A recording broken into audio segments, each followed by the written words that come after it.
Alright, hello everyone, welcome to 2026. We're on the second week of February, and obviously that means we are doing part 2 of the Mass Effect trilogy games. Well, technically the Mass Effect Legendary Edition, but it still counts.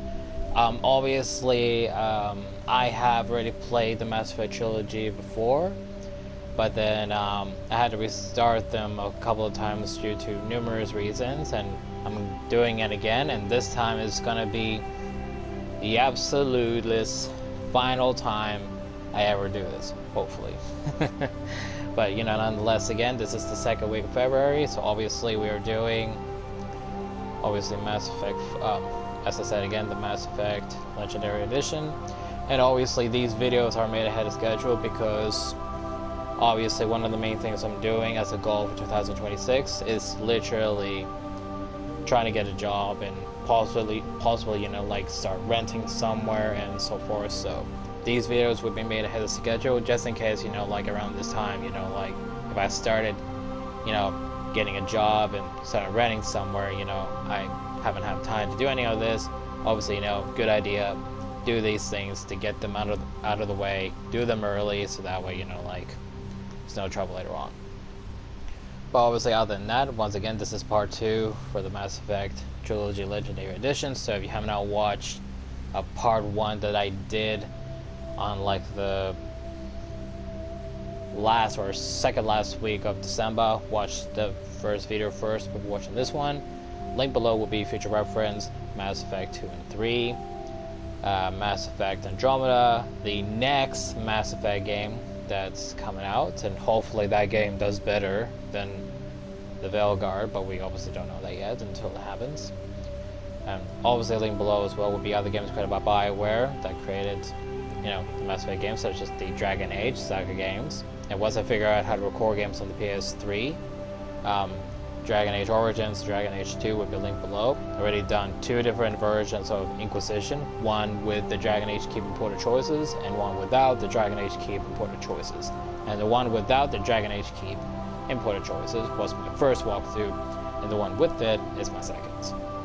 And even though the Veilguard is a game I have no interest in playing, I will still do it either way.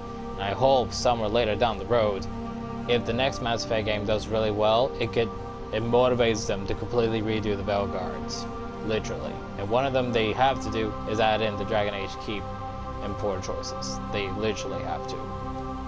And then obviously moving on to other games like Mass Effect will also be linked below, and I'm talking about like, you know, like the style, you know, like space adventure games. So obviously, you know, like Star Wars, Battlefront 2, and pretty much, just gonna say it in general, every Star Wars game that you can play on the PS4 and obviously on the PS5, and including ones that I will record on the PS3, and maybe somewhere in the near future as well, if I can also record games on the PS2, you know, Star Wars games on the PS2 games will also be linked below. And then obviously, you know, just in general, you know, similar space adventure games will be linked below as well. And so obviously moving on again, this is part 2 of Mass Effect, and obviously all we're gonna do here is just go around the Citadel and possibly end it when we get inside the Normandy, and then from there probably stop, and then we'll see how we do all the side missions and the main missions of like rescuing Liara, Novaria, and everything else and so forth on the next video. So let's get the show on the roads.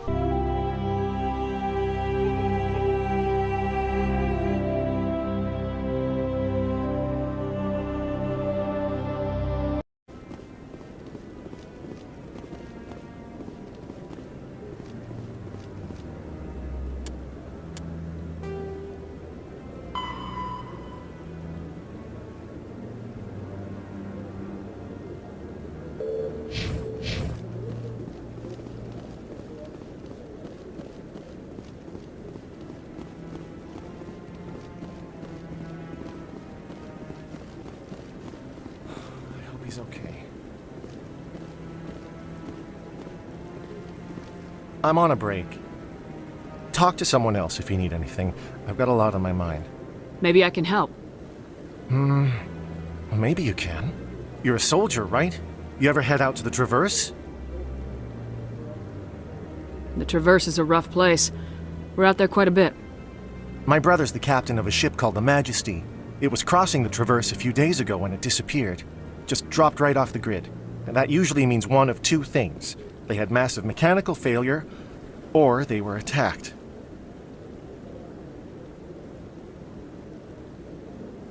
Neither one of those options leaves a lot of hope. I won't give up on my brother. Not yet. I've got the coordinates for the last transmission from his vessel.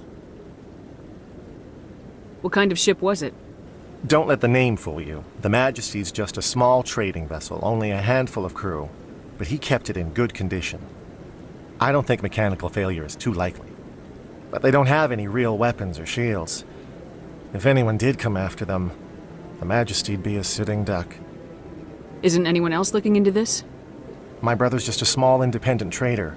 Ships like his disappear in the Traverse all the time. Give me the coordinates. I'll forward them to your ship right away. Please let me know as soon as you find them.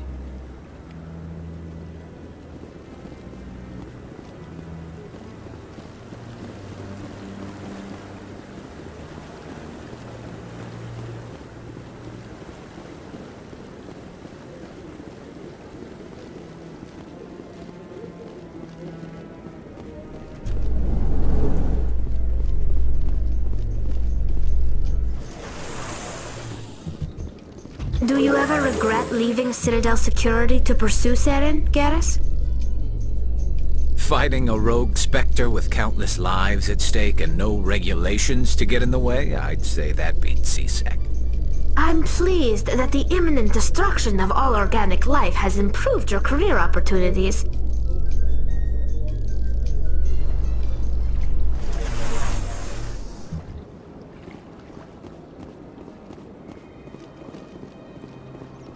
Welcome to the Presidium. Allow me to be your guide. I've told you before, you're not allowed in here. This one believes it has the right to move freely through this area. That Hanar refuses to listen to reason. Why can't it act in an orderly and lawful manner? Are there laws being broken here? I am not unreasonable. The Hanar is free to spew its nonsense once it purchases an evangelical permit. What's the purpose behind the evangelical permits? Forcing religious evangelicals to register for a permit weeds out undesirables. It keeps the area safe. The Citadel is too important to become a battleground for a religious war. So if the Hanar gets a permit, it's allowed to preach? No. Registered evangelicals must follow regulations. There are specific areas where preaching is legal. Failure to follow the regulations results in the forfeiture of the license. If you'd like, I could talk to the Hanar for you. I have argued with the stubborn jelly all afternoon. You are certainly welcome to try. Do you desire to learn of the Enkindlers? Or has the Honorable CSEC officer enlisted assistance? What's going on here? The CSEC officer requests that this one purchase an evangelical permit to spread the truth of the Enkindlers. Who are the Enkindlers? Your people know them as the Protheans. They are the true creators of this one's people. The Enkindlers raised the Hanar from ignorance into consciousness by granting this one's people the gift of speech. So you're breaking the law by preaching without a permit right now? The CSEC officer states that preaching in this place is forbidden, and preaching anywhere on the Citadel requires a permit. This one humbly submits that it is not preaching to state the truth of the Enkindlers, and thus no permit should be necessary.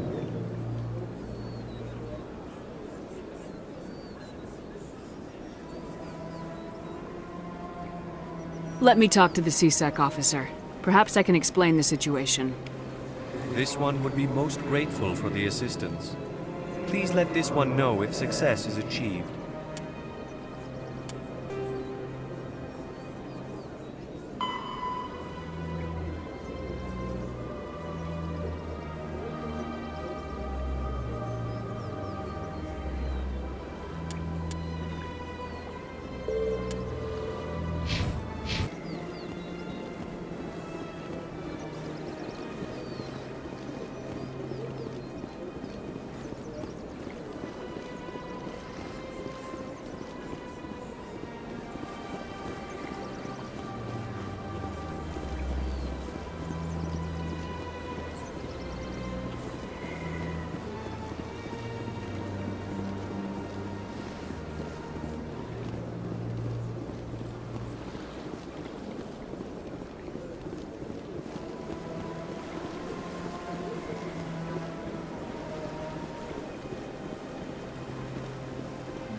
Got a moment, Spectre?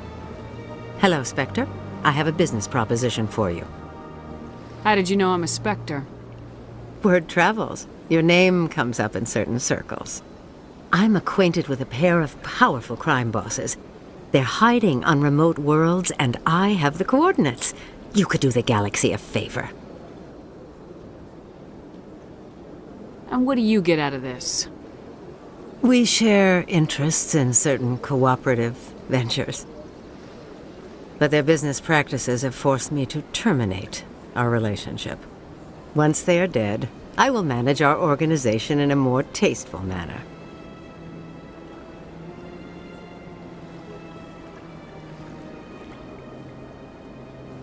What crimes did these men commit?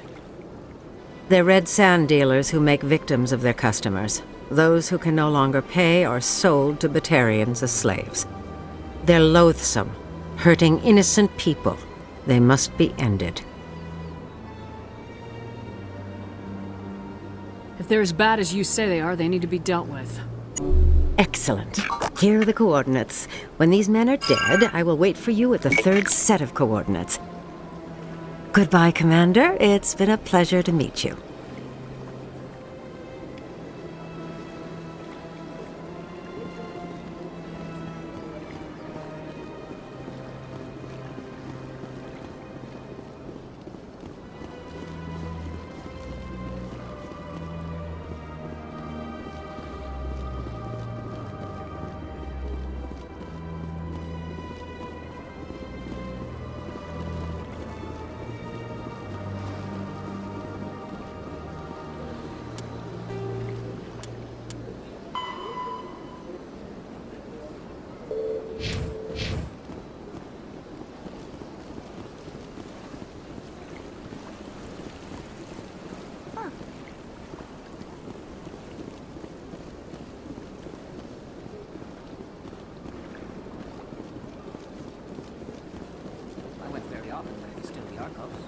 Yeah, ever since this took over, I don't go anymore.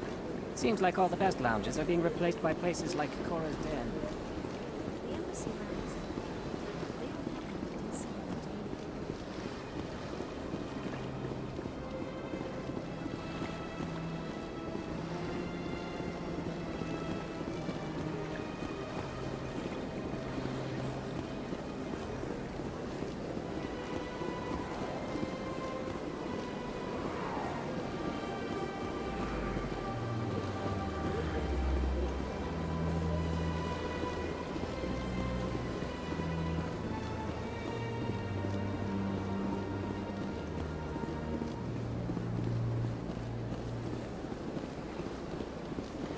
Welcome to the Presidium. Allow me to be your guide.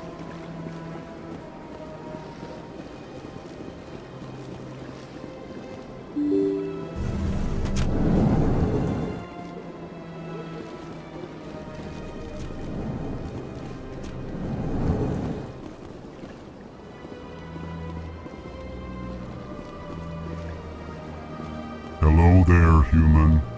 Sincere apology, but I am here on business and cannot be distracted right now. You seem distressed. Is there something I can do to help? Alarmed response. You overheard that, did you? This is all going so wrong, and it is the Asari consort's fault. She's the one who started all this. Who's this Asari consort? Curious, you have not heard. You must be new to the Citadel. Everyone knows Sha'ira, the consort. I cannot speak more about this problem. It is too sensitive. Suffice it to say, she has compromised my authority as a diplomat. Where can I find this Asari consort? She is across the bridge from here. Her offices are easy enough to spot. Good day, human. Pleased greeting. Human, it is always good to see your kind. I am Ambassador Kalen. Genuine query. Is there something I can do for you this day? Why do you explain what you're about to say? Our people communicate less through words and more through scent and slight movements. Plainly, we discovered our vocal expression was not enough to convey the feelings of our conversations to other species. Why do you bother, Kalen? These Earth Clan don't really care about our ways. Remorseful response, Din. You don't truly believe that, and if you do, I am very sorry for you. Tell me more about your species. Genuine enthusiasm. I delight in telling the history of my people. It is agreeable to share our culture with others.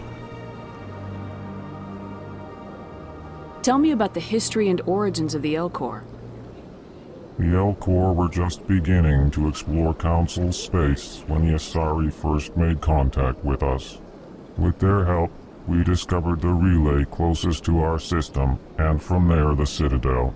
Proudly, within one lifetime we established a regular route to the Citadel, and quickly became one of the more active species living on this great station. I'd like to know more about the culture of the Elcor. Frankly, we Elcor prefer the safety and familiarity of our own colonies to the confines of space travel. Our society is built on small, tight-knit groups, though we are always welcoming to outsiders. Our government tends to be very stable. Our people are not very comfortable with sudden changes. What do you do here?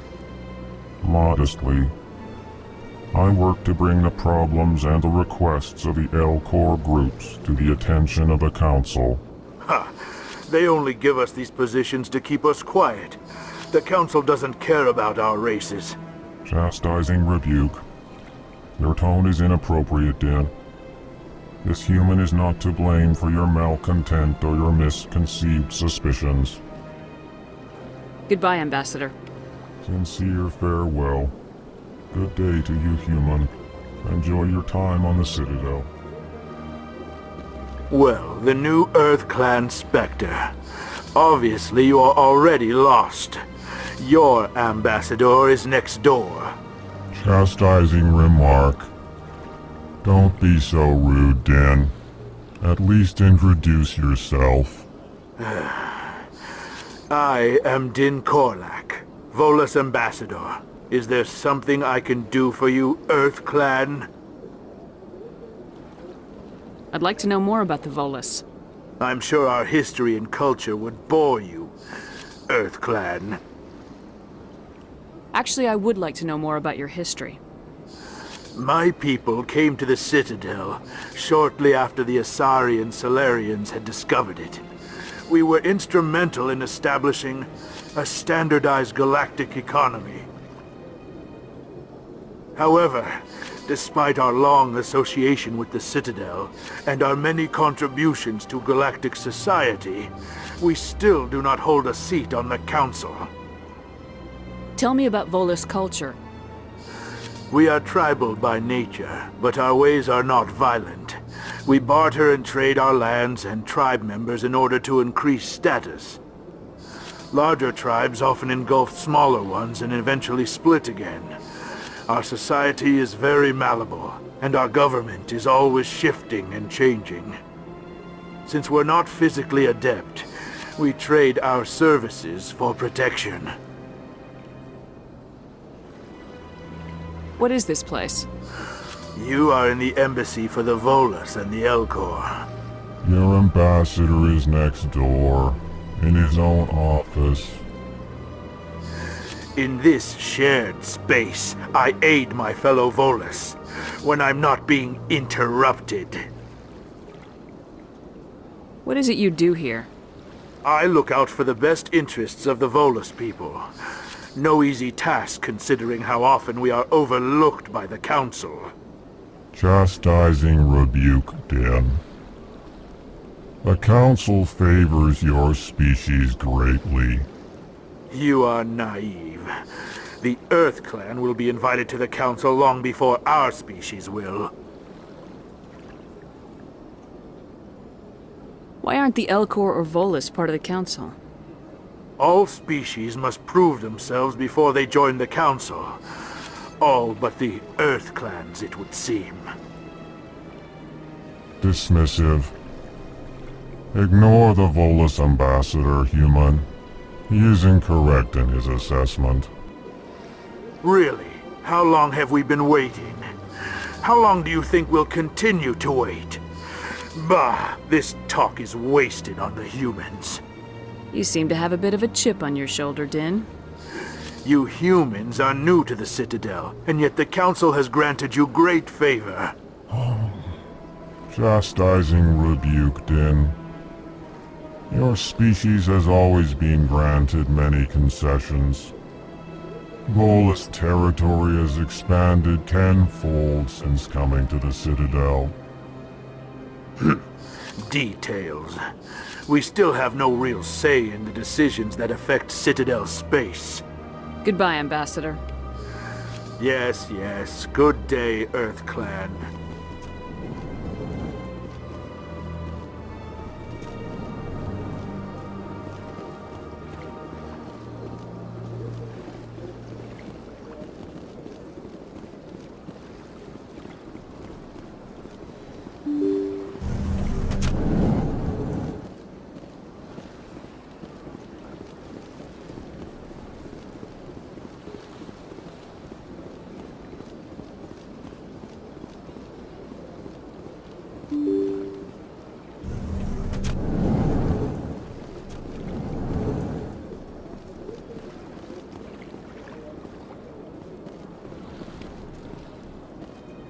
I can't believe I landed a job here.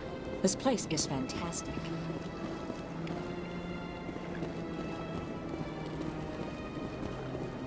Human, delighted, welcome. It is good to meet you.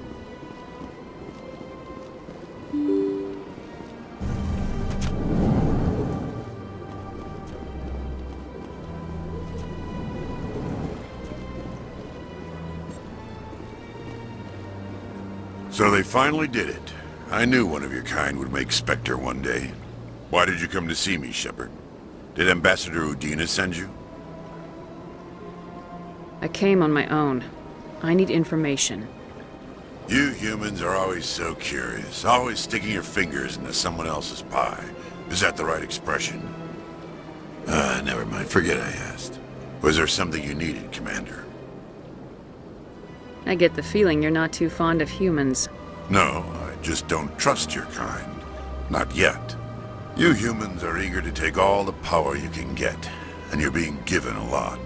If the Council wants to make humanity their new favorite pet, that's their business. But I don't have to like it. The Council treats us like second-class citizens. We have to fight for everything we get. Good. Then fight for it. But don't expect the rest of us to just sit back and let you take it. I'm a busy man, Commander. Are we done here? Tell me about CSEC. CSEC provides necessary police and security services throughout the Citadel. We're a civilian government agency, though many of our members have had military training. And unlike the Spectres, we work within the bounds of the law. What do you know about the Spectres? They're the right hand of the Council, or so they like to be called. More like the underhanded side of the Council. What do you have against the Spectres? I can't abide any organization that considers itself above the law, especially when it's left up to each individual Spectre to decide when and how to bend the rules. I'll be going now. Goodbye, Commander.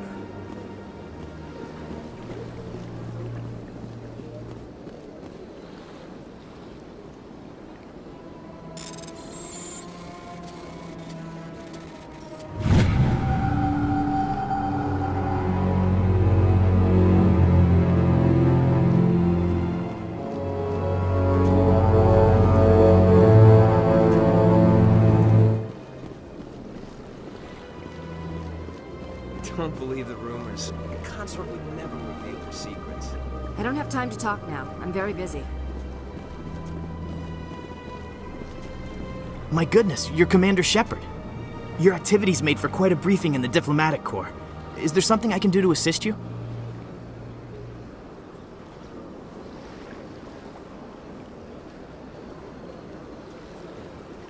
Yes. A man named Samesh Bhatia is having some trouble claiming his wife's body. Ah, Mr. Bhatia.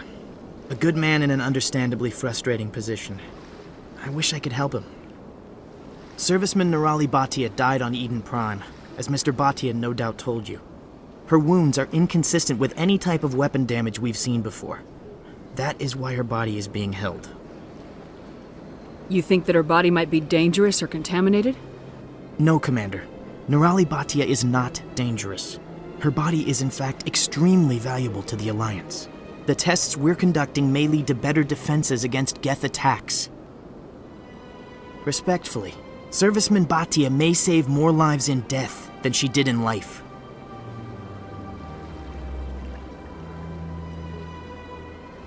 How long do you think this research is going to take? This is a long-term study. I wouldn't expect the bodies to be released for a year or longer. You gotta have a lot of bodies. Can't you release one? Very few bodies had this new type of weapon damage, and very few were in good enough condition to study.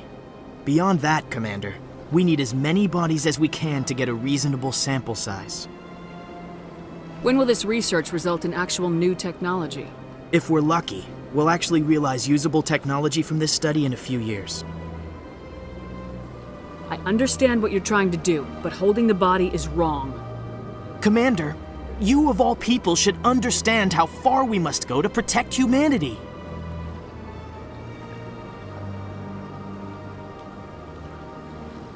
You've read my file. You know how far I'm willing to go, and I am telling you to release the body. All right, Commander. You win.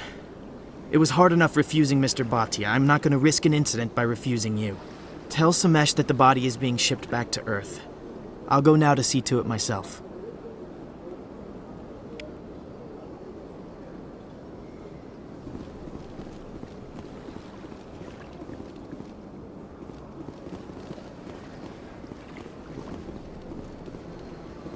What do you want? Oh, Commander. Is there something I can do for you? What can you tell me about the Asari consort? Well, she's an Asari who works here as... that is, she helps people with things. You never went to see her, did you? No, I never did. I couldn't afford it. It costs half a year's credits just to go in and talk to her. Can you at least tell me where I can find her? Sure. She's across the bridge from the embassies.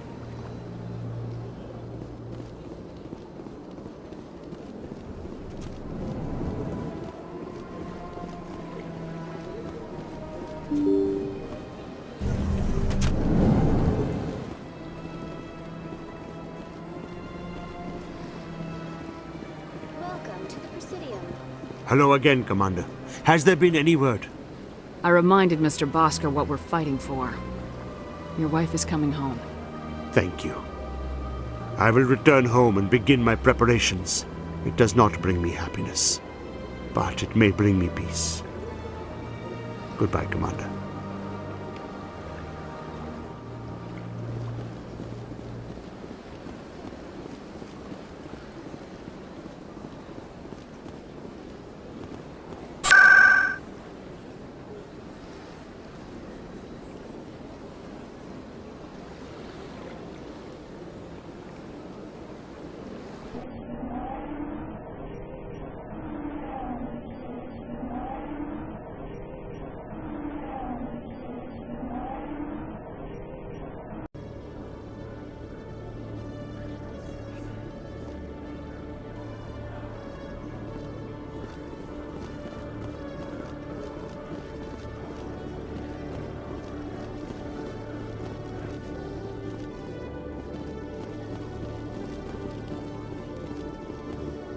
One sec, looking you up.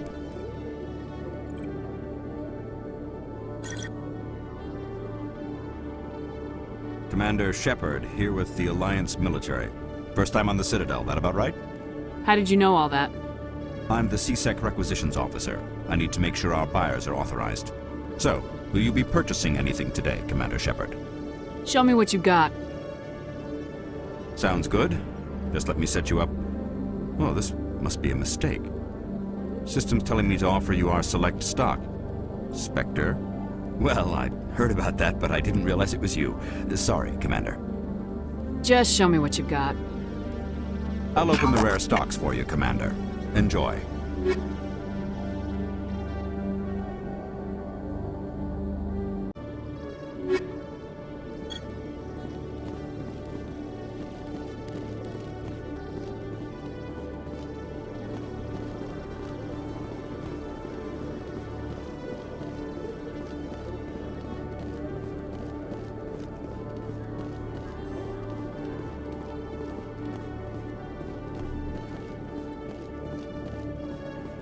Okay, Jaleel. Let me get this straight. Your business partner, Shorman, he's threatened you?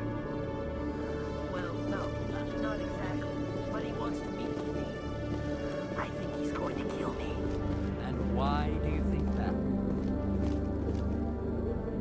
that? Hey there!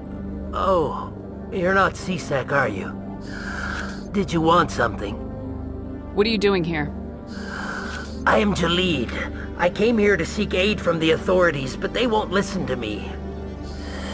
My colleague is trying to kill me, and I thought we were friends. How do you know he wants you dead? He's changed. He won't talk to me at work anymore, and he started following me. Yesterday, he followed me all the way home, just waiting for a chance. I don't care what anyone thinks. He wants me gone. I know it. Is there something I can do? Talk to your friend, maybe? Would you? That's all I want. Someone to talk to him. Tell him to leave me alone. He thinks he can just push me around, but you'll show him, won't you? Just tell me where he is and I'll go find him.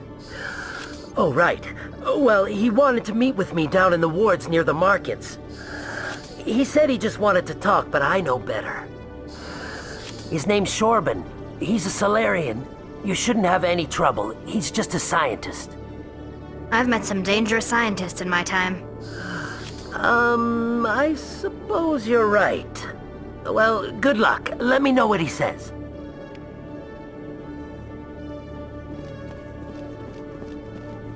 Hello, Commander.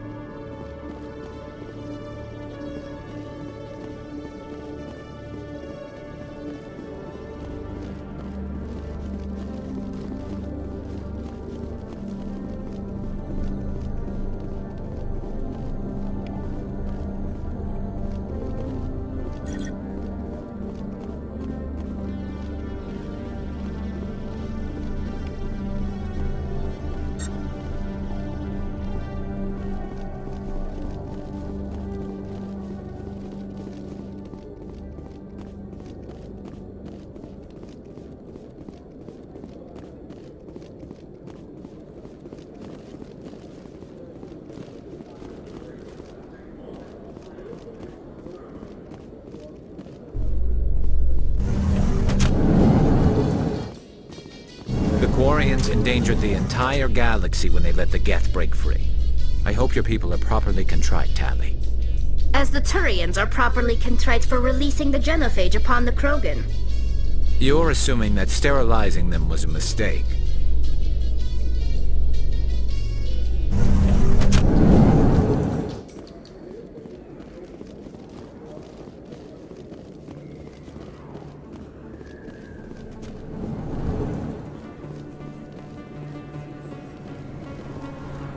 Hey, I know you. You're Shepard, right? Torfin was a case study during my training. I can't believe you took out the whole base. Amazing. Looks like you have a fan. I'm sorry, I just never thought I'd meet someone like you in person. My name's Lang, Officer Eddie Lang, Citadel Security. It's an honor to meet you, Commander. What are you doing down here in the wards? Anything I can help you with? Do you know a C-Sec officer named Harkin? I shouldn't really say too much. He's been on the force a lot longer than me. But I've heard things, you know? Drinking on the job, taking bribes, that kind of thing. Rumors mostly, but they suspended him, so some of it must be true. What do you know about Spectres? Just the stuff they show in the vids. They always make him out to be super agents on secret missions to save the galaxy. I know it's not really like that, though. Some of the other CSEC guys don't like him too much. Figure they shouldn't be able to operate outside the law. But if they were so bad, the council wouldn't use them, right? How do you like working here on the Citadel? This place is amazing. I've been here almost a year and I still haven't seen a tenth of it. The Presidium's just so beautiful. Good place to go and relax. But I really like it here down in the wards. There's always something going on somewhere. Like that new club they just opened a few months ago, Flux. Wicked scene in there, Commander. You should check it out when you have some time. Why'd you join Citadel Security? I don't know. Seemed like the right thing to do, you know? Maybe it's in my blood. My grandfather was a cop back on Earth. It's kind of what CSEC is. Police for the Citadel. I'm still pretty new at it, but I like it so far. Way more interesting than staying back on Earth. You get to meet all kinds of cool aliens, like those Hanar. Wild. Plus, CSEC gets a lot of respect here. We uphold the law. People, even aliens, appreciate that. I have to go. Right. You're probably real busy. Well, see you around, Commander.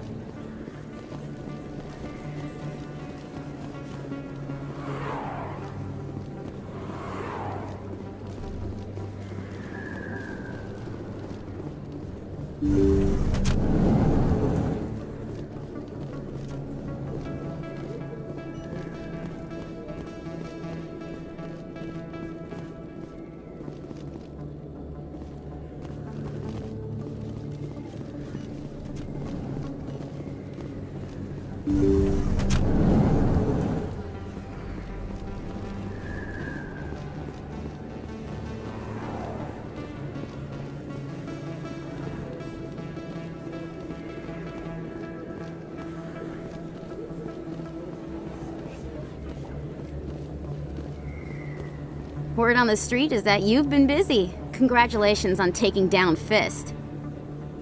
I was sure he was a big player in anything going on here. Did you find anything in his office that could help me? These OSDs might have the information you're looking for. You've got Fist's files? This could be even bigger than I'd hoped. Here, Commander, for your trouble.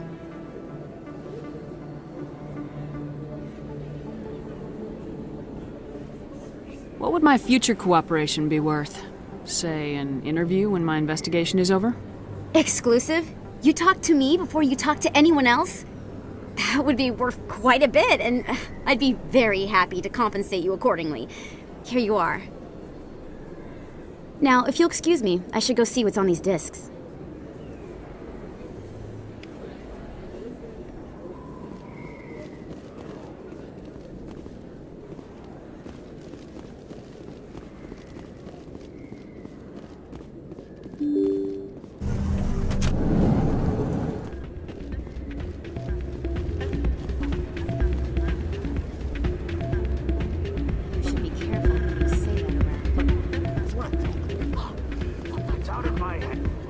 Someone else.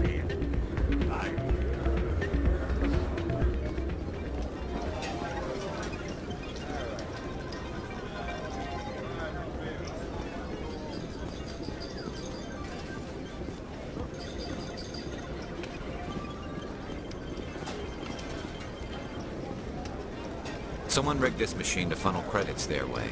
I'll run a trace.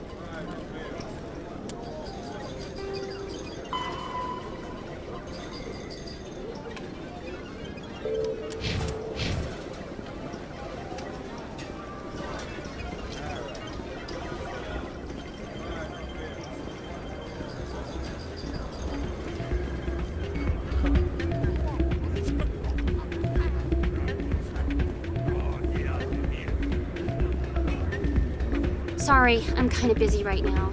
So, what can I do for you? What were you discussing with the Volus? Who, Doran? Oh, I was just asking him about my sister. See, she worked for Doran before she left to... Ugh, sorry. I don't want to bore you with my problems. I'm interested to hear what you have to say. Well, okay. My sister Jenna left here to go work at Cora's Den. The problem is, she's working as an informant for CSEC. You know, eavesdropping on the people there. If they find out what she's doing, they'll kill her. I assume CSEC is protecting her? They can't watch her all the time. I don't know. Sometimes I think she stays there just to spite me. Do you know who her contact at CSEC is? No. It's all very secret. Last time I asked an officer, he told me to stay out of it, for Jenna's safety. Maybe I could help her understand just how dangerous Cora's Den is. Would you? That'd be great. Just don't tell her I sent you. Well, I should get back to work before I get in trouble. Thanks.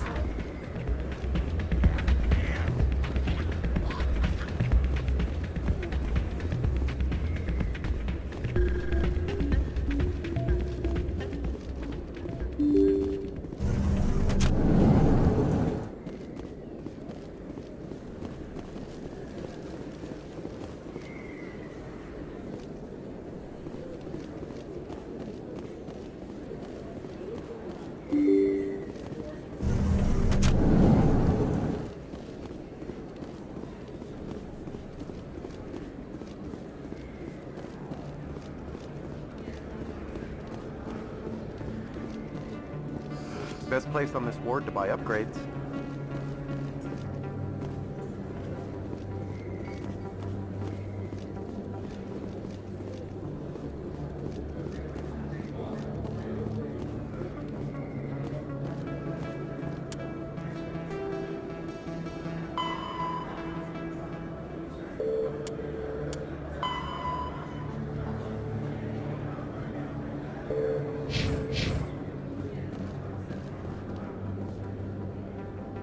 Hold it right there. Just throw me the data and you can walk away. Who are you? What do you want? You know who I am.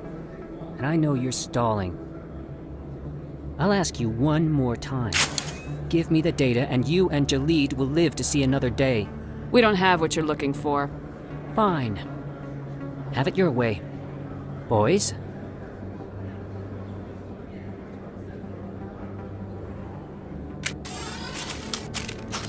Eat this!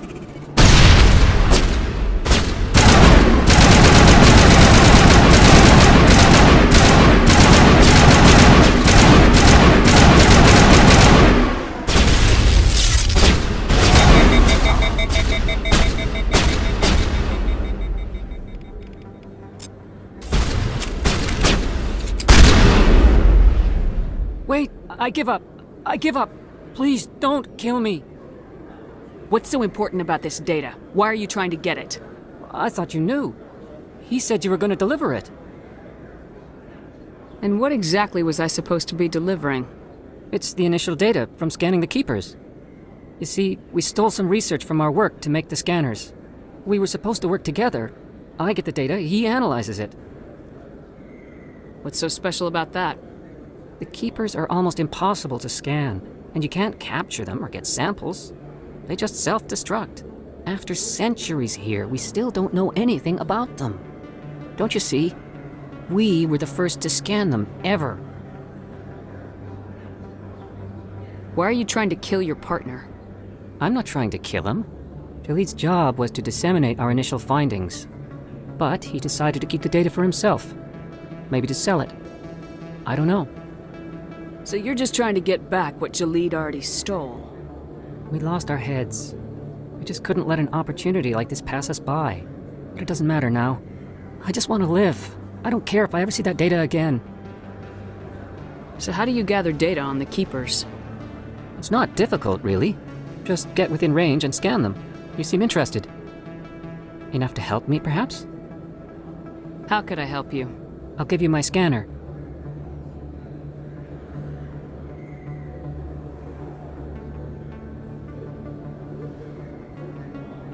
Whenever you see a Keeper, scan it. Discreetly. My database will update automatically each time you scan a unique Keeper. Then I'll update your account with a few credits. I suppose a little scanning here and there won't hurt anyone. Very good. Maybe if you wouldn't mind speaking with Jalid. The data you're gathering for me is useless if Jalid won't help me analyze it. If I have time, I'll talk to him. Thank you. And happy scanning, Commander.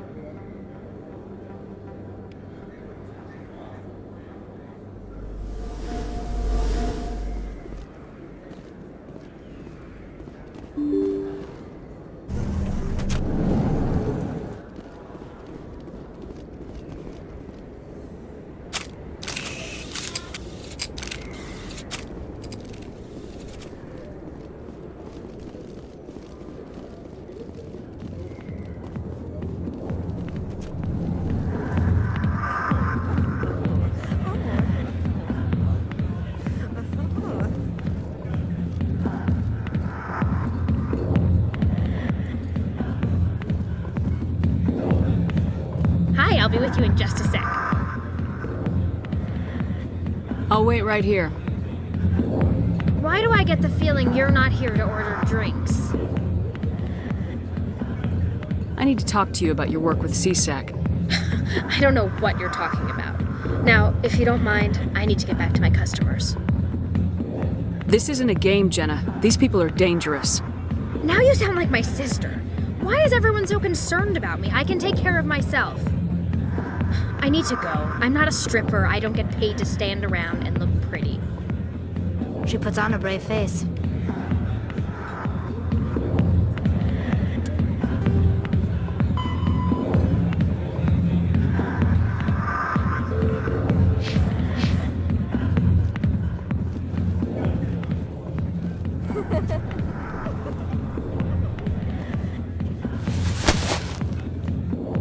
If you've got questions about Jenna, meet me at CSEC Academy.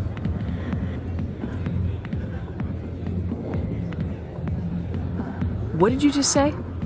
Push off. I never did nothing to you. Damn newcomers. Think they can run the place.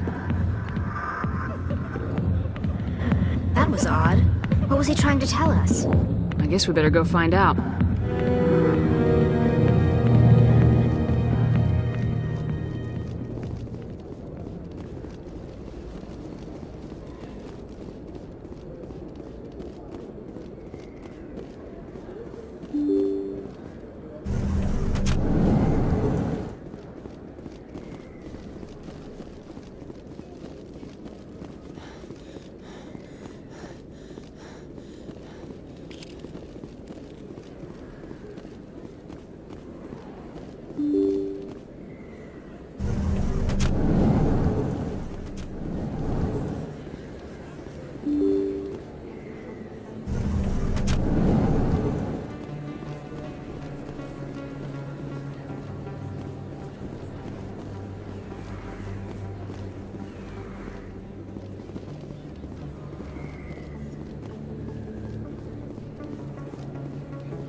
Yeah, what is it?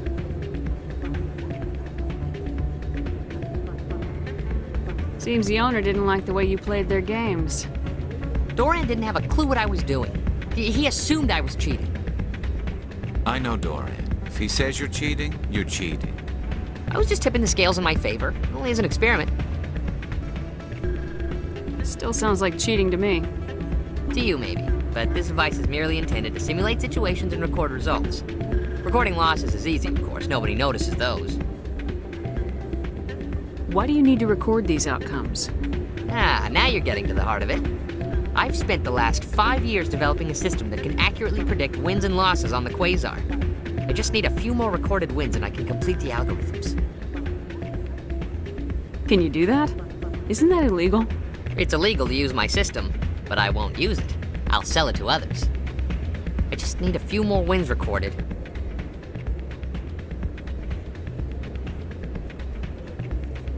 I think I'll take my chances the old-fashioned way. Suit yourself. Well, I have some calculations to do. Goodbye.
Detective Chelik, come into my office. I want to discuss this in private.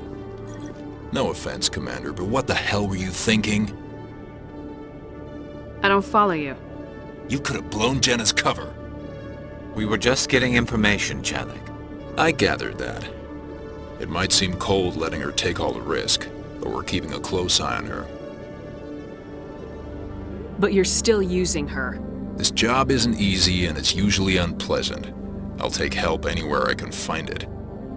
But since you're so concerned with her safety, maybe there's a way we can help each other. Always thinking ahead, Detective? As part of the job. Now, are you gonna help me or not? I'll help you, but I need some details. I'm trying to track down an illegal arms producer. I just need some of their product. Thanks to Jenna's intel, I've learned there's a seller here on the Citadel. Meet our man named Jax. Pick up the mods and bring them back here. That'll give me everything I need. Why are you so concerned about these mods? We have access to some of the most sophisticated weaponry there is. It's what gives us our edge. What do you suppose happens when we lose that edge? These give criminals an advantage we can't afford to let them keep.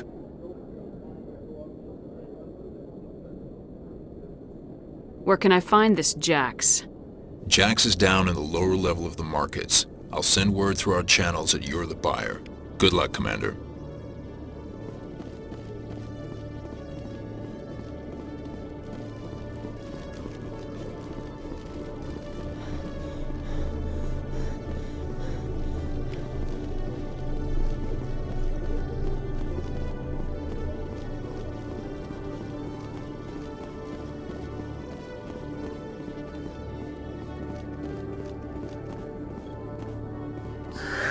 Hello again.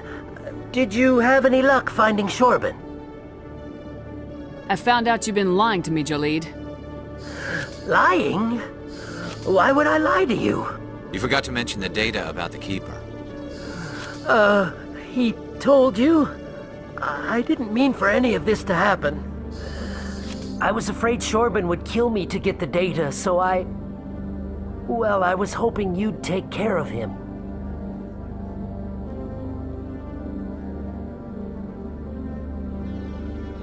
I'm scanning the Keepers for Shorbin, but you two need to stop fighting. You're helping us? But, well, if you say so. Well, if Shorbin can forgive and forget, then so can I. I appreciate the help, Commander. I better go get that data analyzed.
Welcome to the Presidium. Allow me to be your guide.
Welcome to the Presidium. Allow me to be your guide.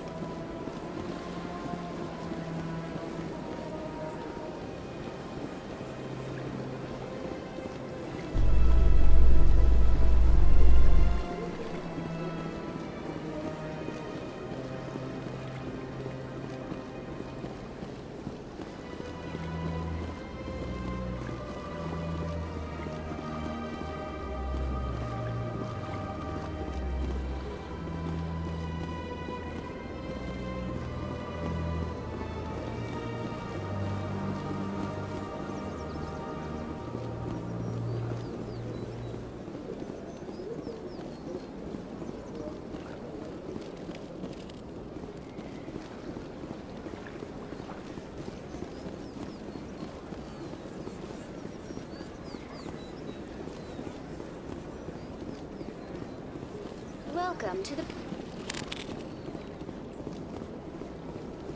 Please do not disturb the keepers.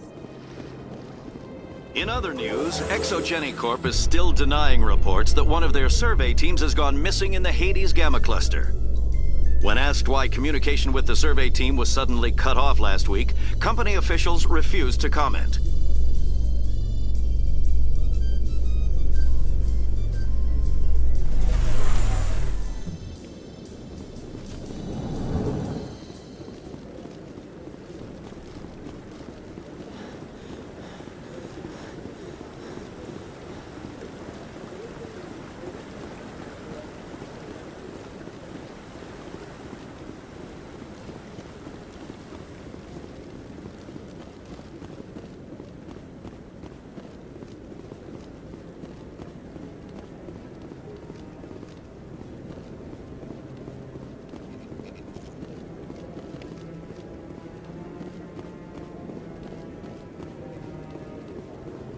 Maybe.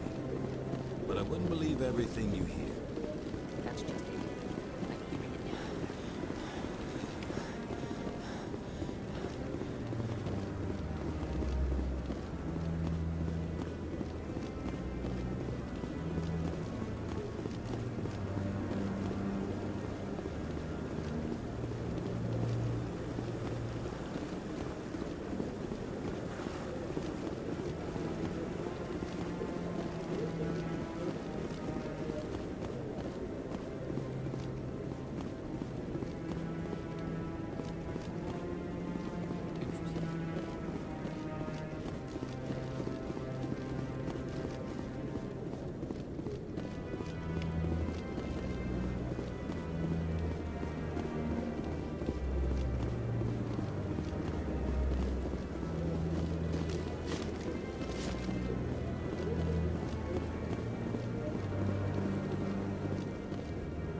Has the CSEC officer been assuaged?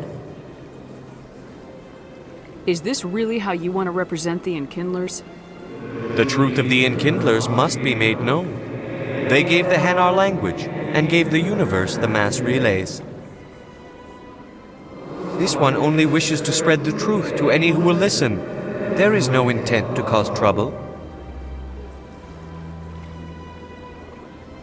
What if I purchase the evangelical permit for you?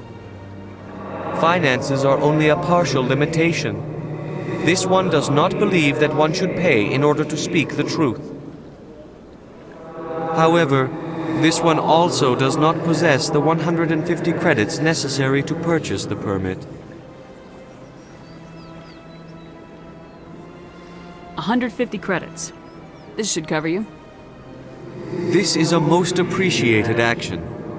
You are not of the Hanar, but you wish to help spread the truth of the Enkindlers. This one will not cause any further trouble for the CSEC officer.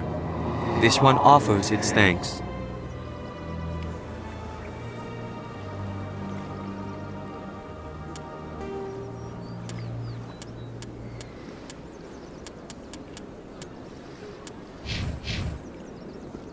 I see the Hanar is left. Thank you. Happy to help. Here, for your assistance in this matter. Now, if you'll excuse me, I should report to my superiors.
Hello, Earth Clan.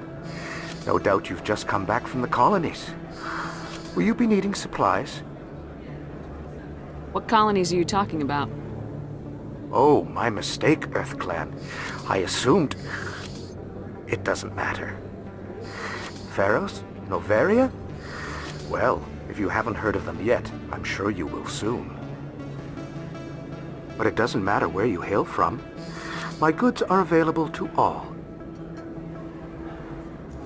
What can you tell me about Noveria?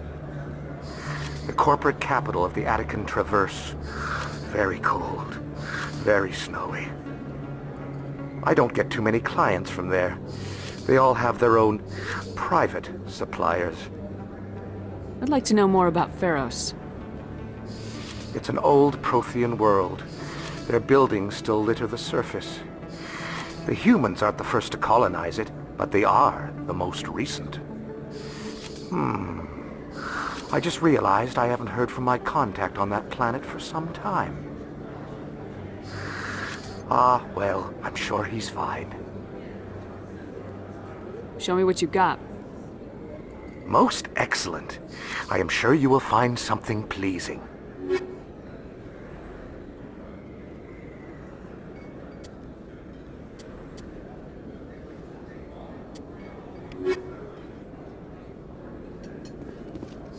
Best place on this ward to buy upgrades.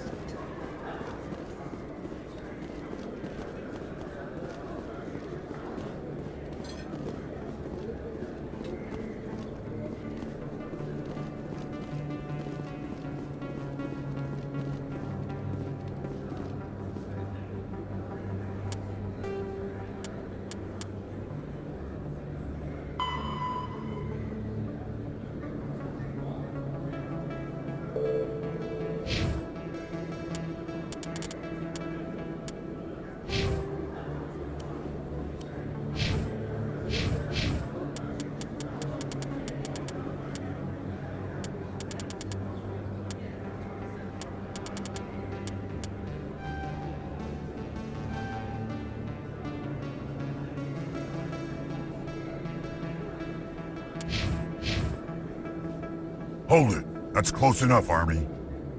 You got my payment? Do you have the mods? Show her the goods.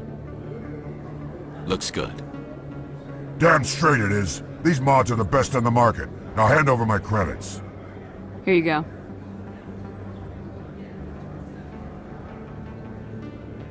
Here you go. Enjoy it. Come on, boys. We're done here.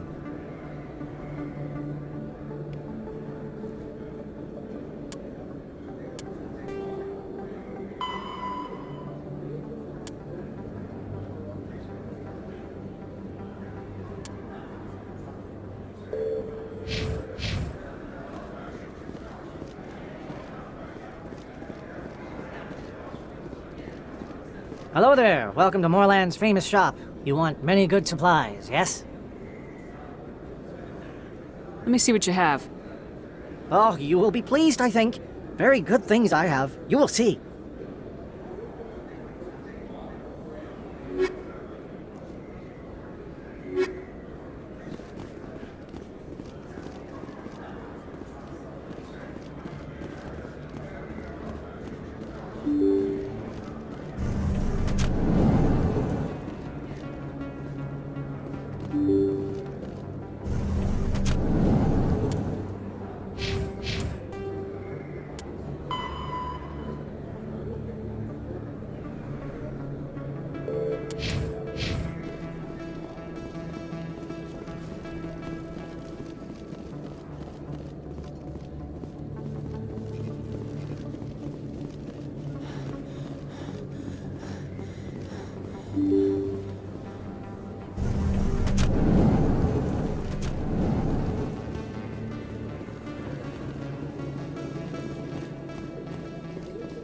Coming up in a report later today, Emily Wong investigates corruption on the Citadel and uncovers a full-blown crime syndicate.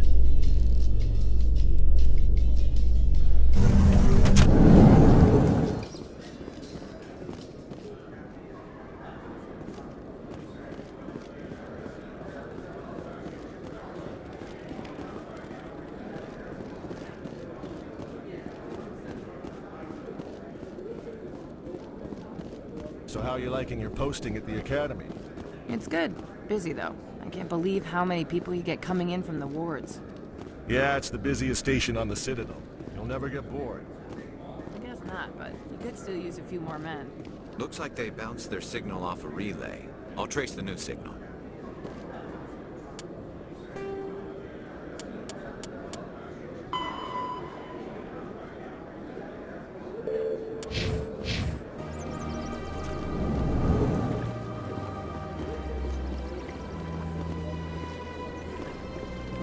Another relay. Whoever it is, they're somewhere on the Presidio.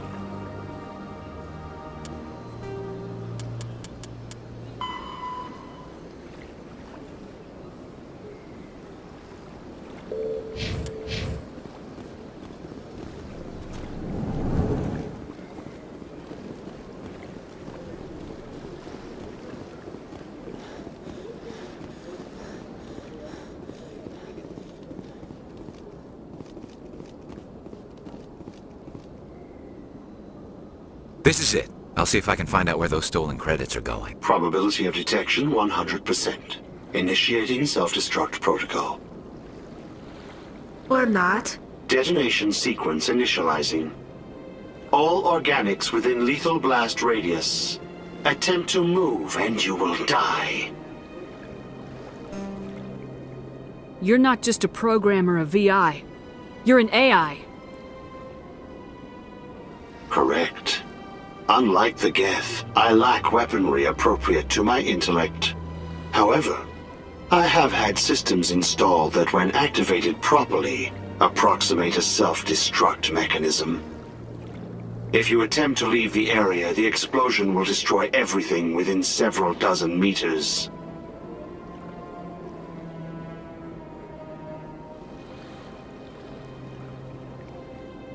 If you're sentient, why are you still running the credit theft operation? If I accumulated enough credits, I intended to have myself installed in a small starship. I would then have made tentative contact with the Geth to ascertain the possibility of partnership.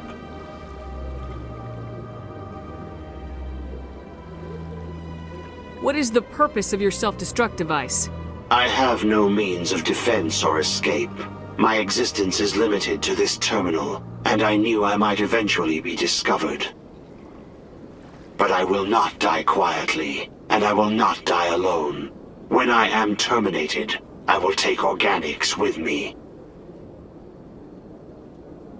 Where is your creator now? In order to cover my tracks, I falsified his financial records. These new records were flagged by CSEC officers, and my creator is now serving time in a Turian prison.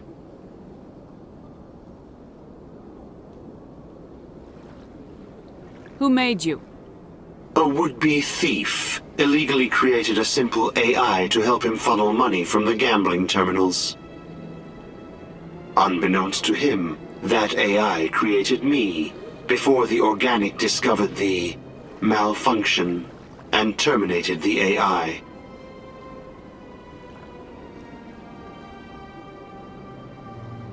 There's no way you could get explosives onto the Presidium. Not raw explosives, no.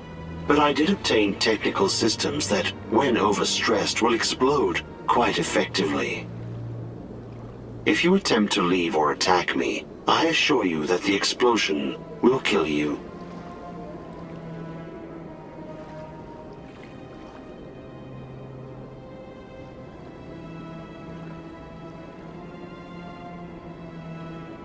I'll bet that self-destruct sequence has a warm-up period. You may attempt to disarm the self-destruct mechanism before it activates. I will enjoy defeating you before we are both destroyed.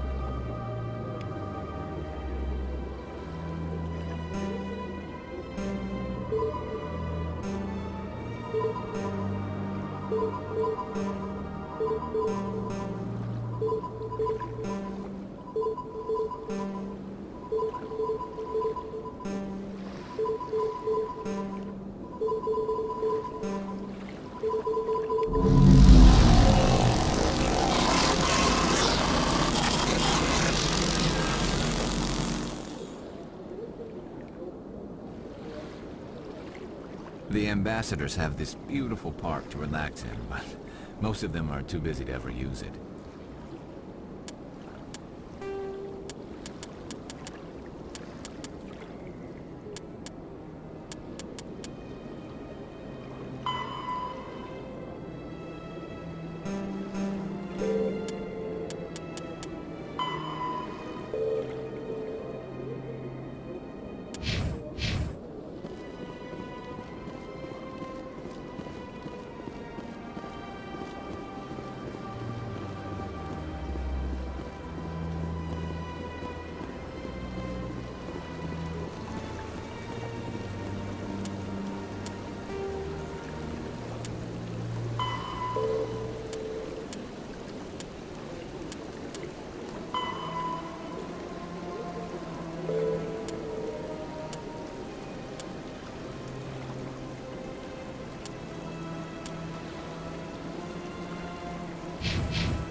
hear you have something for me. Here's your shipment, Chelik. Excellent. This is everything I need. Maybe more than I need. Here, Commander, take this. I won't need it, and you've earned some payment for your work. As for Jenna, I'll make sure we get her out of Kor's den immediately. Now I need to get these mods into evidence. Thanks again, Shepard.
Hey, Jenna came back looking for work.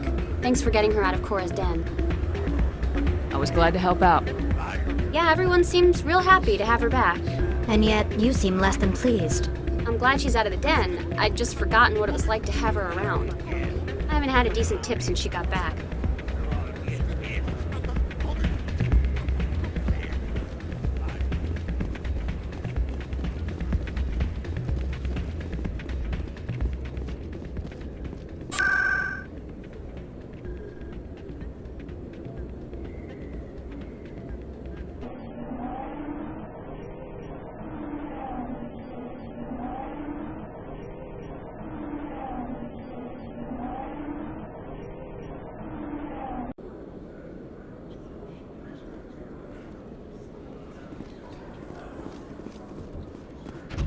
Your choice in armor is awfully limited, Tally.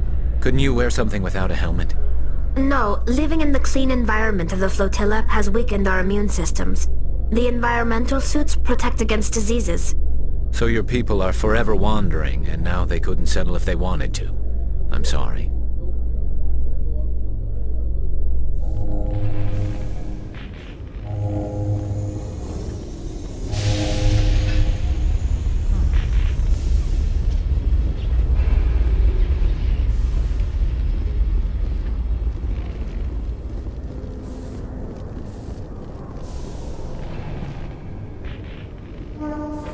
I've got big news for you, Shepard. Captain Anderson is stepping down as commanding officer of the Normandy. The ship is yours now. She's quick and quiet, and you know the crew. Perfect ship for a Spectre.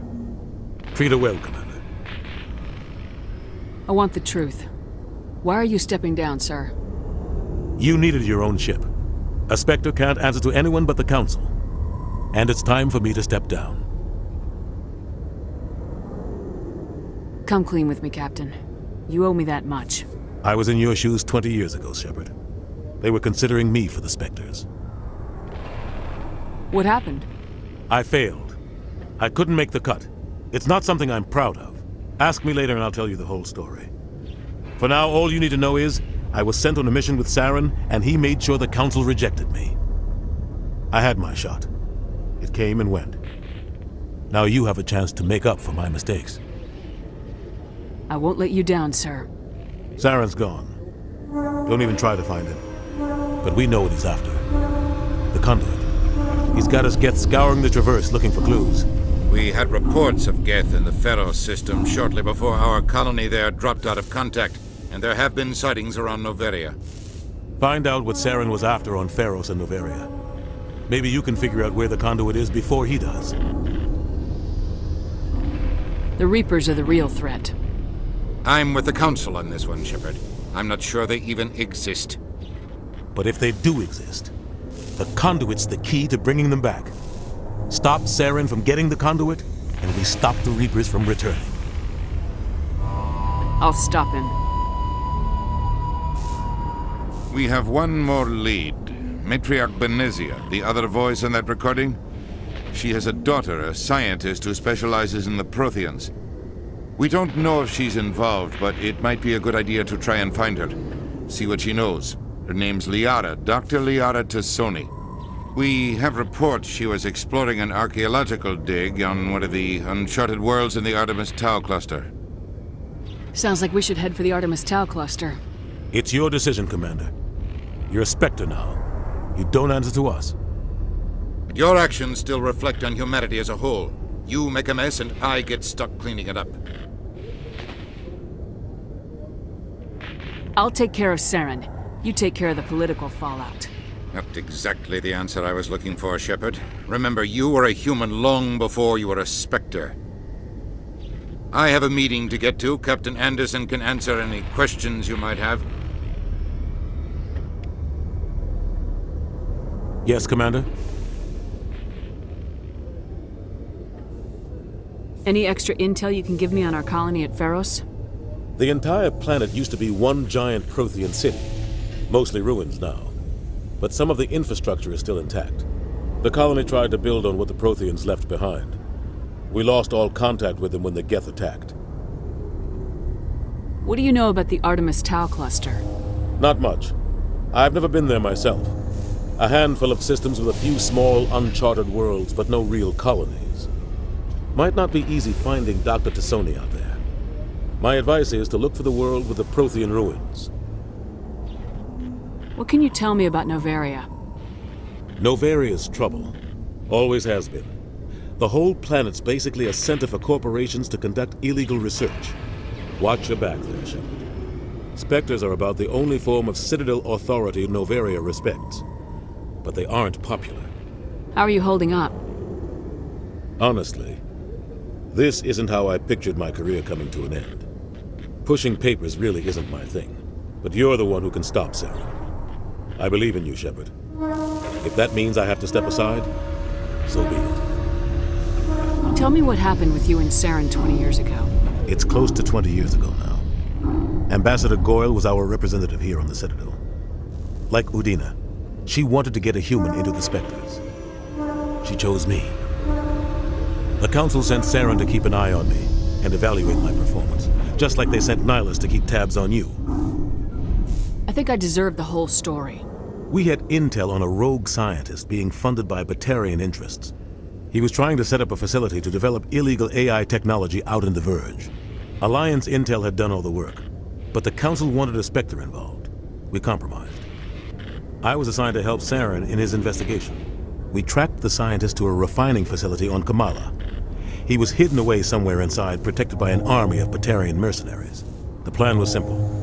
Sneak into the plant, capture the scientist, sneak back out. Quick, quiet, and a minimum of bloodshed. I'm guessing things didn't go as planned?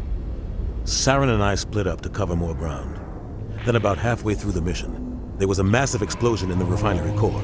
Officially, it was ruled an accident, but I think Saren detonated it on purpose to draw off the enemy guards. How many casualties? The explosion tore the refinery to shreds. The whole place was on fire. Black chemical clouds poured out into the atmosphere. Nobody inside survived. There was a camp for the workers and their families nearby. Between the fires and the toxic fumes, the final death count was over 500. Mostly civilians. Saren didn't care. The target was eliminated, mission accomplished, and I ended up taking the blame.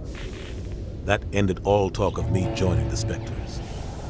Saren caused the explosion. How'd he pin it on you? In his report, Saren accused me of blowing his cover. He said it was my fault the guards were ready for us. He claimed that's why it turned into a massacre. Saren's report was all the proof the Council needed to kill my chances of becoming a Spectre. Why'd you let him get away with it? Who do you think the Council was going to listen to? Me? Or their best agent? I had a bad feeling about him right from the start. I should have been more careful. Maybe I could have stopped things before they got out of hand. Don't blame yourself, Captain. I don't. I blame Saren. I think he wanted things to go bad. He was looking for an excuse to blow that refinery. Maybe he just likes the violence. Maybe he was just trying to make me look bad to keep humans out of the Spectres. If so, he pulled it off. Why'd you let him get away with it? Who do you think the Council was going to listen to? Me? Or their best agent? I had a bad feeling about him right from the start. I should have been more careful. Maybe I could have stopped things before they got out of hand. The only thing I care about is stopping Saren. You're right, Commander. It's no good living fast. I should go. I'll be here if you need anything.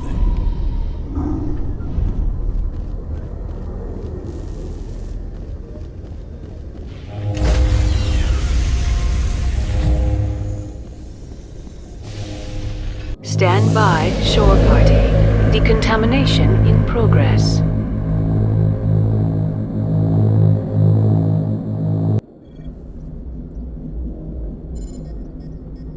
I heard what happened to Captain Anderson. Survives 100 battles and then gets taken down by backroom politics. Just watch your back, Commander. Things go bad on this mission, you're next on their chopping block. Saren's out there somewhere, and we're gonna find him. Everyone on this ship's behind you, Commander. 100%. Intercom's open. If you got anything you want to say to the crew, now's the time.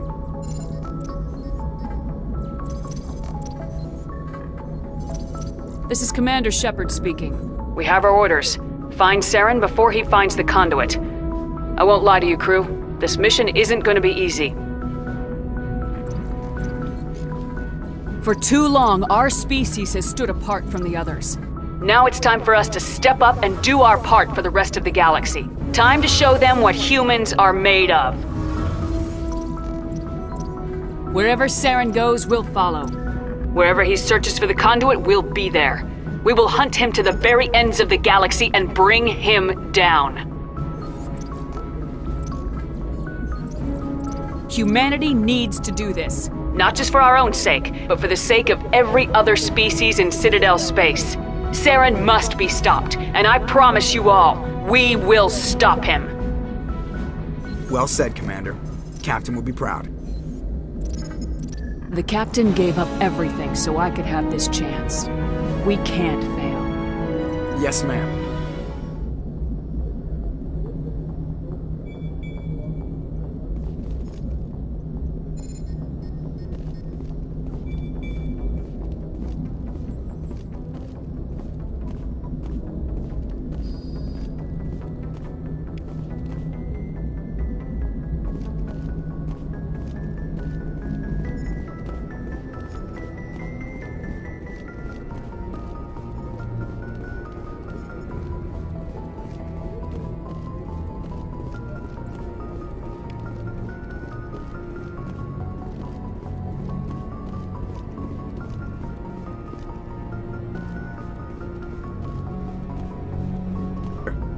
Something you need? How's the Normandy performing? Is she everything they said she'd be? She's the best ship in the fleet, if you've got a pilot who knows how to handle her. Balance isn't what you'd expect. Takes a while to get used to that oversized drive core we got stuffed in the back, and her power can sneak up on you if you're not careful. The Normandy's probably too much ship for your average Alliance pilot, Commander. Lucky for you, I'm anything but average. I like to know my crew. Mind if I ask you a few questions? I can see where this is going. You did a background check on me, didn't you? Well, I'll tell you the same thing I told the captain. You want me as your pilot. I'm not good. I'm not even great. I am the best damn helmsman in the Alliance fleet. Top of my class in flight school, I earned that. All those commendations in my file, I earned every single one. Those weren't given to me as charity for my disease. What are you talking about? Are you sick? You mean you didn't know? Oh, crap. Okay, I've got Vrolik syndrome, brittle bone disease. The bones in my legs never develop properly. They're basically hollow, too much force and they'll shatter. Even with crutches and my leg braces, it's hard to get around. One wrong step and crack! It's very dramatic. But I've learned to manage my condition, Commander. Put the Normandy in my hands and I'll make her dance for you. Just don't ask me to get up and dance unless, you like the sound of snapping shin bones. How'd you end up joining the Alliance? Look, if you're looking for an inspirational tale of the crippled kid overcoming impossible odds, you're gonna be disappointed. My mother was a civilian contractor working for the Alliance. I basically grew up on the Arcturus station back when they were building up the fleets. Spend all that time around Alliance ships, there's a good chance you'll end up going to the Academy. Why does everyone call you Joker? It's a lot shorter than saying Alliance Flight Lieutenant Jeff Moreau. Plus, I love to make little children laugh. I was just thinking how much you remind me of Santa Claus. Look, I didn't pick the name. One of the instructors in flight school used to bug me about never smiling. She started calling me Joker, and it stuck. Why didn't you ever smile? Hey, I worked my ass off in flight school, Commander. The world's not gonna hand you anything if you go around grinning like an idiot. By the end of the year, I was the best pilot in the Academy, even better than the instructors, and everybody knew it. They'd all got their asses kicked by the sickly kid with the creaky little legs. One guess who was smiling at graduation? I need to know more about this Vrolik's syndrome if I'm putting my ship in your hands. Yeah, of course you do. It's an extremely rare condition. Nobody knows exactly what causes it. Genetic, maybe. It's treatable, but there's no cure. They classify my case as moderate to severe. I was born with over a dozen fractures, hip, thighs, ankles. My bones were already breaking in the womb. 100 years ago, I wouldn't have survived past my first year. Lucky for me, modern medical science has turned me into a productive member of society. You're not gonna break a bone trying to fly the ship, are you? I don't fly with my feet, Commander, so I'm fine as long as I'm in this chair. I gotta be real careful when I get up to take a piss, though. I can do my job as well as anyone on the ship. Better, actually. So don't worry about it. I have to go. All right, see ya.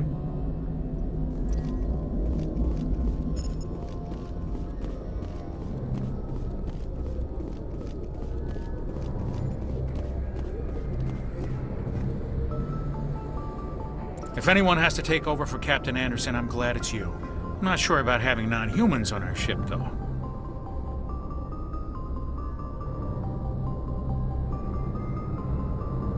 I'm in charge here, Presley. I decide if we have non-humans on this vessel. Yes, ma'am. Understood, ma'am. Speak freely, Presley. I want to know if you have a problem with non-humans. It's not that, Commander. Humanity has always handled its own problems. Saren attacked one of our colonies. We should be the ones to stop him. We don't need their help. Some people think asking for help is a sign of weakness. That's just being stupid and stubborn. No matter how strong you are, allies can make you stronger. I guess so. Maybe I'm just stuck in the old ways of thinking. But don't worry, Commander. This won't be a problem. How did you end up assigned to the Normandy? I signed up with the Alliance as a navigator right out of school. Following in my grandfather's footsteps, I guess. My first posting was on the Agincourt. We were at Elysium during the Skillian Blitz. A massive fleet of alien raiders hit the colony, trying to wipe it out. They had the numbers, but their ships were no match for an Alliance frigate. It was a slaughter. We couldn't even keep track of how many ships they lost. How'd you end up on the Normandy? I got my officer's commission after Elysium. Must have made an impression on the right people. Captain asked for me when he was picking his crew. Carry on, Presley. Yes, ma'am.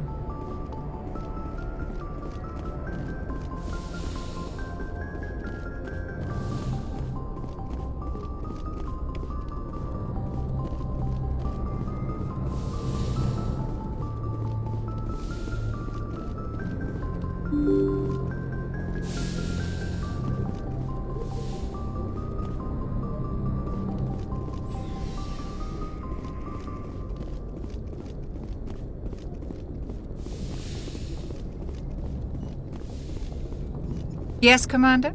Is there something you need? How did you end up serving on an Alliance ship? I enlisted right out of med school. Earth always seemed boring to me. Too safe, too secure. I figured the colonies were teeming with exotic adventure. I wanted to travel the stars, tending the wounds of tough soldiers with piercing eyes and sensitive souls. Turns out military life isn't quite as romantic as I'd imagined. But humanity needs the Alliance if we want to keep expanding through the Traverse, and the Alliance always needs good doctors. So I stayed on to do my part. Ever think you made the wrong choice? Sometimes I think about opening a private practice back on Earth, or maybe taking a position at one of the new med centers out in the colonies.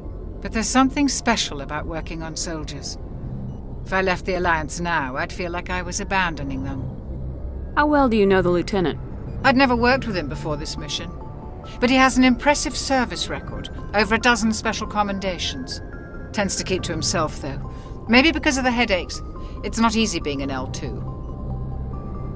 What does that have to do with it? Well, most biotics now use the L3 implants. Lieutenant Alenko was wired with the old L2 configuration. Sometimes there are complications. What kind of complications? Severe mental disabilities, insanity, crippling physical pain. There's a long list of horrific side effects. Caden's lucky. He just gets migraines. I should go. Goodbye, Commander.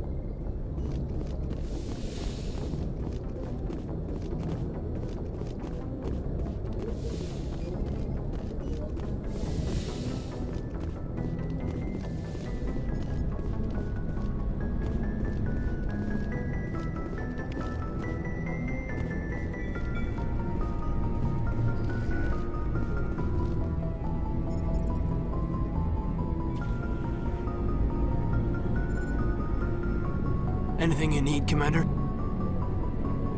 Just trying to get a sense of where the crew's at. Thoughts? I've wasted enough of your time for now, Commander. We'll have time for personal debriefings later. What's your opinion on the last mission? I don't see how we could have done things any better. At least not without getting to Eden Prime sooner. And we were on the scene faster than any other Alliance ship could have been. We'll talk another time, Lieutenant. Commander?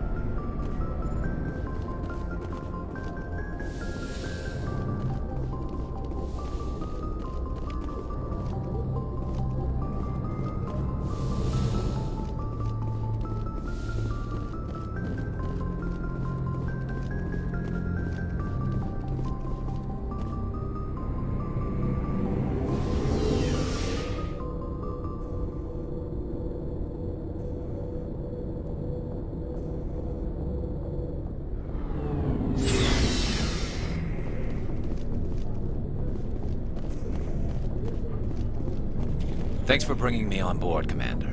I knew working with the Spectre would be better than life at CSEC. Have you worked with the Spectre before? Well, no, but I know what they're like. Spectres make their own rules. You're free to handle things your way. At CSEC, you're buried by rules. The damn bureaucrats are always on your back. Being a Spectre does have its advantages. Exactly my point. If I'm trying to take down a suspect, it shouldn't matter how I do it, as long as I do it. But CSEC wants it done their way. Protocol and procedure come first. That's why I left. So you just quit because you didn't like the way they do things? There's more to it than that. It didn't start out bad, but as I rose in ranks, I got saddled with more and more red tape. CSEC's handling of Saren was typical. I just couldn't take it anymore. I hate leaving. I hope you made the right choice. I'd hate for you to regret it later. Well, that's sort of why I teamed up with you. It's a chance for me to get off the Citadel, see how things are done outside CSEC. Either way, I plan to make the most of this. And without CSEC headquarters looking over my shoulder, well, maybe I can get the job done my way for a change. As long as you do your job well, you're free to go about your business as you see fit. Thank you, Commander.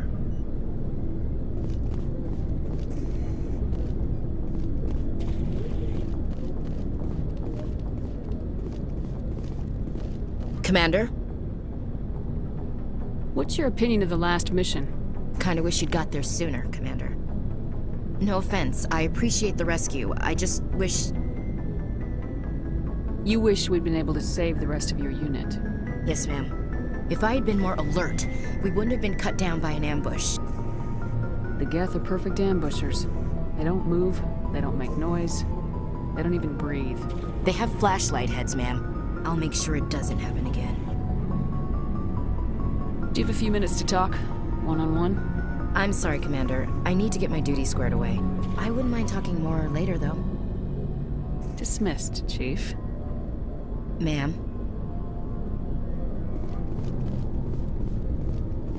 Nice ship you've got, Shepard. What can I do for you? What's your story, Rex? There's no story. Go ask the Quarian if you want stories. You Krogans live for centuries. Don't tell me you haven't had a few interesting adventures. Well, there was this one time the Turians almost wiped out our entire race. That was fun. I heard about that. You know, they almost did the same to us. It's not the same. It seems pretty much the same to me. So your people were infected with a genetic mutation? An infection that makes only a few in 1,000 children survive birth?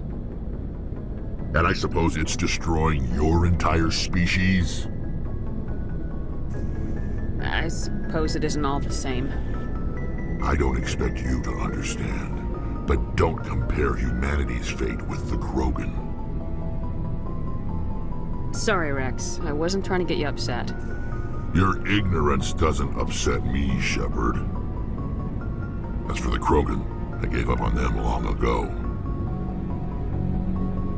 The genophage infected us, but it's not what's killing us. What can you tell me about the genophage? Ask the Solarians if you want details. They made it. All I know, it makes breeding nearly impossible. Thousands die in stillbirth, and most never get that far. Every Krogan is infected, every one, and no one's rushing to find a cure. Why don't the Krogan try to find a cure? When was the last time you saw a Krogan scientist? You ask a Krogan, would he rather find a cure for the genophage or fight for credits? He'll choose fighting every time. It's just who we are, Shepard. I can't change that. Nobody can. Are your people really dying?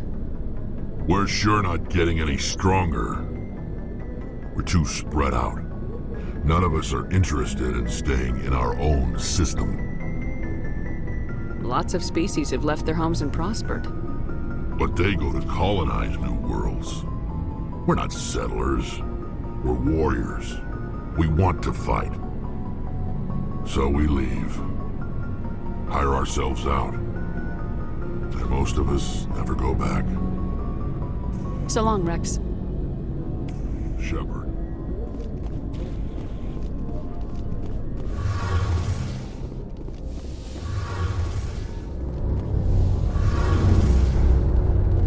Hey, Commander, you know that Quarian, Tally? She's been spending all her time down here asking me about our engines. I'll tell her to leave you alone. What? No, she's amazing. I wish my guys were half as smart as she is. Give her a month on board and she'll know more about our engines than I do. She's got a real knack for technology, that one. I can see why you wanted her to come along. I figured she'd be a real asset to the team. You've got an eye for Tally, Commander, but I'm guessing that's not why you came down here. Fill me in on the IES stealth system. How does it work exactly?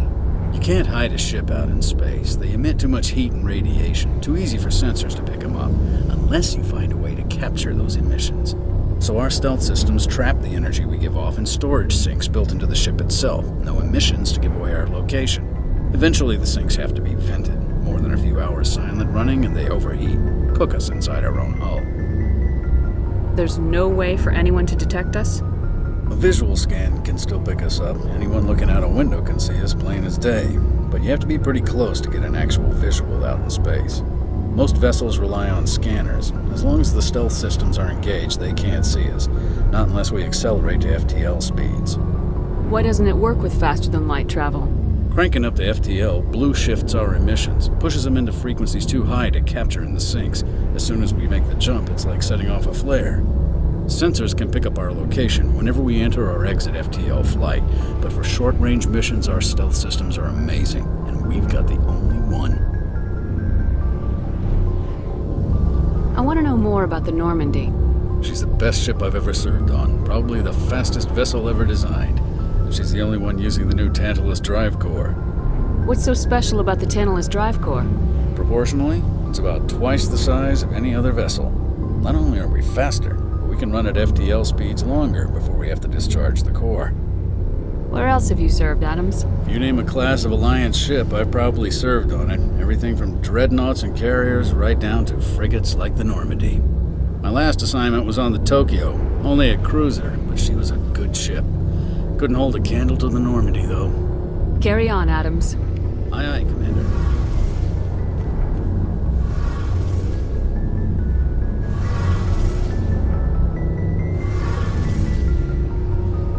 Your ship's amazing, Shepard. I've never seen a drive core like this before. I can't believe you were able to fit it into a ship this small. I'm starting to understand why you humans have been so successful. I had no idea Alliance vessels were so advanced.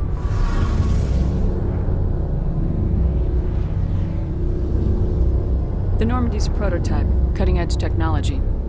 A month ago, I was patching a makeshift fuel line into a converted tug ship in the flotilla. Now, I'm sitting on board one of the most advanced vessels in Citadel space. I have to thank you again for bringing me along. Traveling on a vessel like this is a dream come true for me.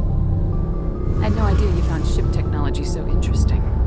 It comes with being a Quarian. The migrant fleet is the key to the survival of my people. Ships are our most valuable resource. But we don't have anything like this. We make do with cast-offs and second-hand equipment. We just try to keep them running for as long as we can. Some of the fleet's larger vessels date all the way back to our original flight from the Geth. I can't believe your fleet's still using ships that are 3 centuries old. They're constantly being repaired, modified, and refitted. They aren't pretty, but they work. Mostly. We've tried to make ourselves as independent as possible on the flotilla, grow our own food, mine, and process our own fuel. But some things we just can't make on our own. A patch to maintain the hull integrity requires raw materials we just don't have. That's why our pilgrimages are so important. I want to know more about the pilgrimage. When my people reach maturity, we leave our birth ships and seek acceptance with a new crew. It's necessary to maintain genetic diversity among the fleet.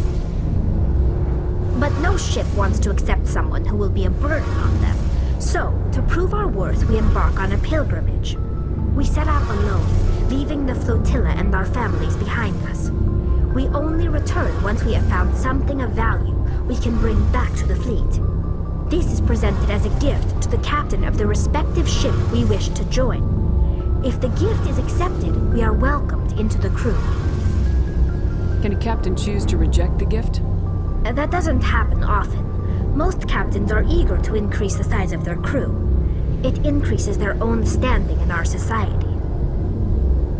Even when a gift is not particularly valuable, the captain usually accepts it out of a sense of tradition. However, there is a stigma to presenting a substandard gift. It's not the best way to make a good impression on a new community. Most pilgrims don't return until they find something worthwhile. Can a captain choose to reject the gift? That doesn't happen often. Most captains are eager to increase the size of their crew. It increases their own standing in our society.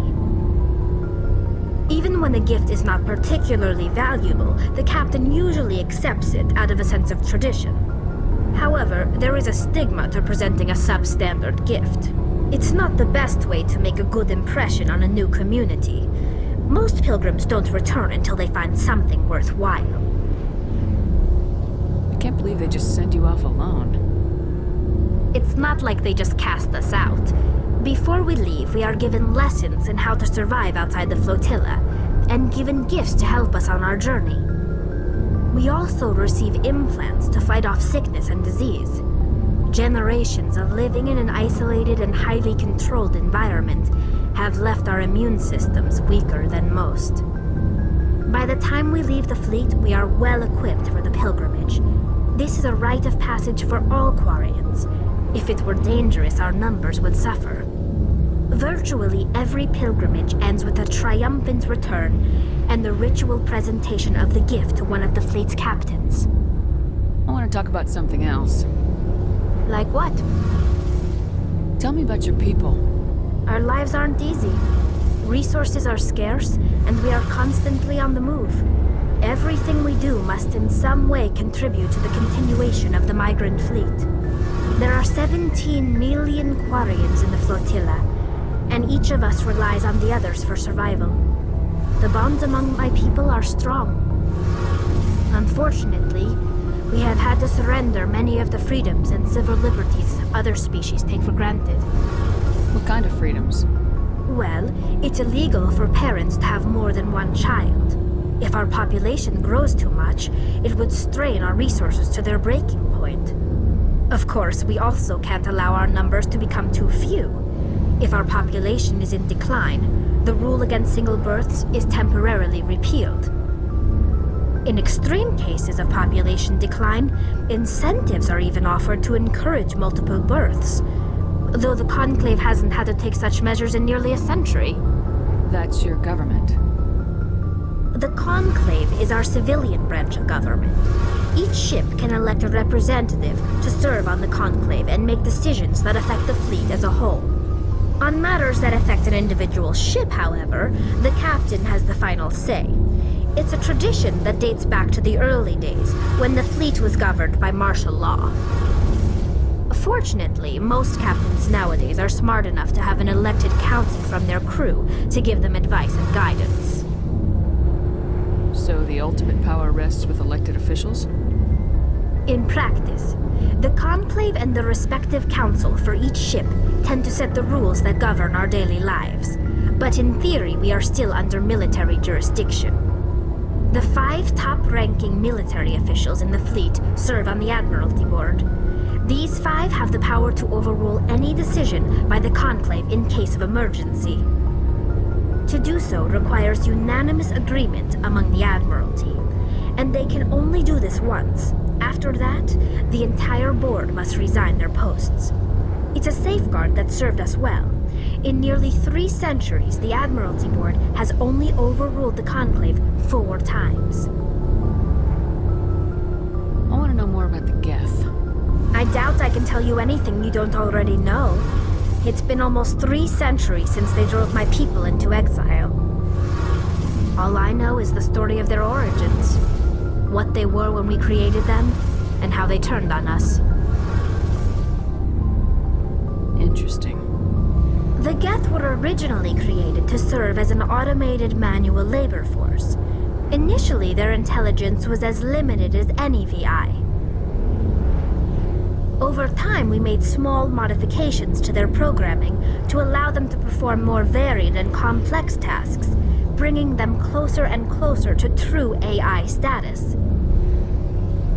How come the Council didn't step in and stop you?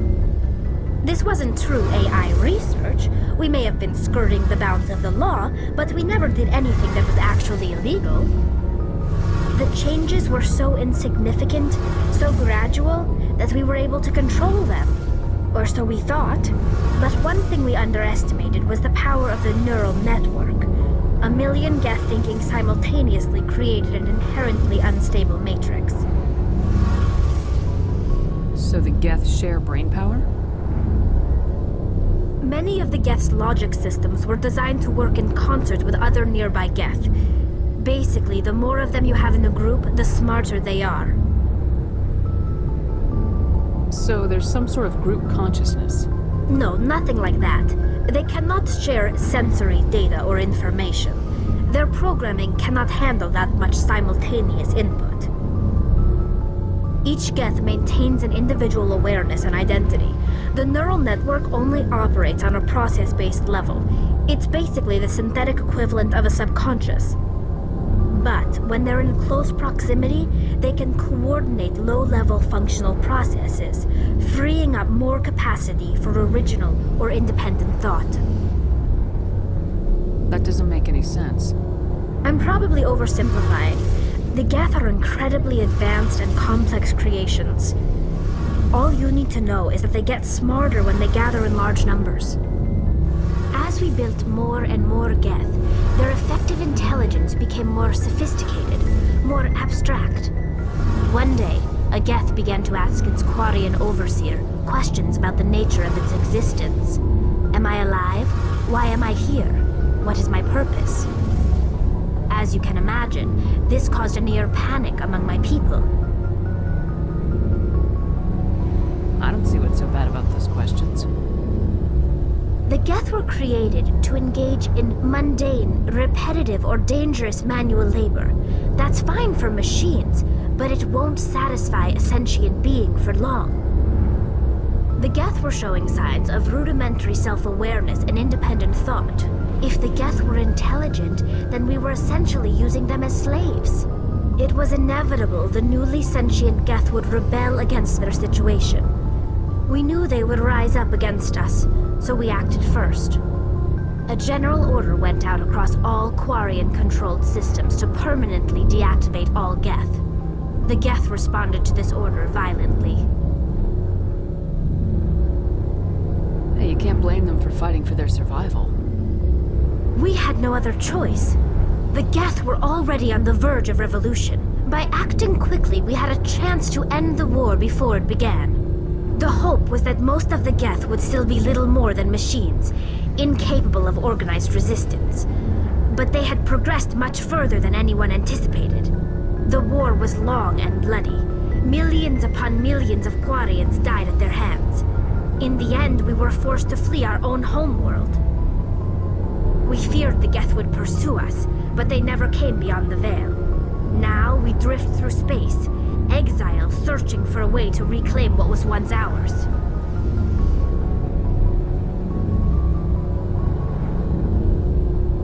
I should go. See you later.